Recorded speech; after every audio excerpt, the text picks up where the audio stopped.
झारखंड प्रतियोगिता परीक्षा बिल, उसके विरोध में लगातार भारतीय जनता पार्टी जो है वो अपनी आवाज़ बुलंद करी और सदन से वॉकआउट कर गई। देखिए, पहली बात तो प्रतियोगिता परीक्षा को कंडक्ट करना झारखंड के लिए, बिहार जैसे राज्यों के लिए हमेशा एक बहुत बड़ा समस्या रहा है।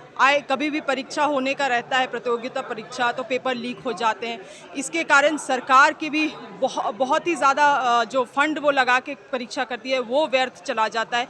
विशेष रूप से उससे भी ज़्यादा महत्वपूर्ण जो छात्राओं का जो एक अपेक्षा रहता है वो भी पानी में मिल जाता है। तो इन सभी चीज़ों को प्रोटेक्ट करने के लिए हमारे राज्य सरकार ने ये कदम उठाई है और माननीय मुख्यमंत्री ने जो कदम उठाया है, हमारे माननीय मुख्यमंत्री हेमंत सोरेन जी ने जो कदम उठाया है, इसको कई वर्ष पहले कर लेना चाहिए था। अगर वो कई वर्ष पहले होता तो आज जेपीएससी के जो 16 परीक्षाओं में जो जांच चल रही है, सीबीआई जांच, वो नहीं होता था, बहुत लोगों का जीवन बर्बाद नहीं होता था।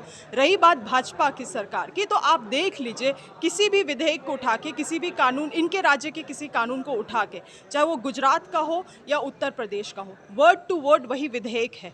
कुछ में उसमें इनके इनफैक्ट उनका सज़ा हमारे सज़ा से ज़्यादा है, मगर ये चाहते ही हैं कि इस तरह से ये सारे विधेयक यहाँ पे ना पारित हो, कानून ना बने, बच्चों का फ्यूचर ना सजे। और फिर क्या होगा, क्योंकि पूंजीपतियों का जो राज्य है वहाँ पे बच्चों को नौकरी मिलेगा और हमारे राज्य के जो नौकरी है छात्र हैं उनको फिर लेबर काम करने के लिए दूसरे राज्य में जाना पड़ेगा। काला कानून लोबिन हेम्ब्रम ने भी बताया है इस बिल को।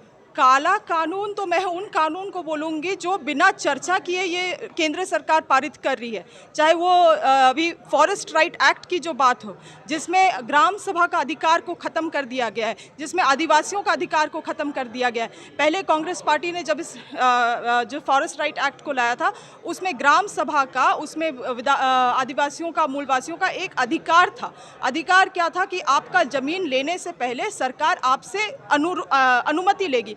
अब उस अनुमति को हटा दिया गया है। कल को अगर कोई चाहेगा तो किसी भी एरिया में जाके, जहाँ पे आदिवासियों का सेटलमेंट है, जंगल है, वहाँ पे उन आदिवासियों को हटा के वहाँ पे कोई कारखाना खोल सकता है। ये है केंद्र सरकार की नीतियाँ, और वो इस चीज़ को काला कानून बोल रहे हैं। तो फिर अपने राज्य में डिट्टो सेम चीज़ उन्होंने लागू किया है, चाहे उत्तर प्रदेश हो, गुजरात हो, उसका क्या है, उसका क्या रीजनिंग दे रहे हैं वो यहाँ की।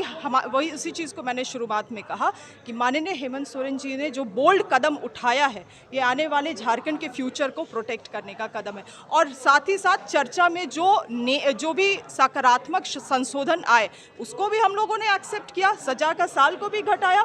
और इनफैक्ट माननीय मुख्यमंत्री जी ने ये भी कहा है कि अगर आगे जाके हमको लगता है कि कुछ चीज़ें निर्दोष लोगों को सजा दे रही है या कुछ गलत हो रहा है निर्दोष लोगों के साथ, तो उसको भी हम संशोधन करेंगे।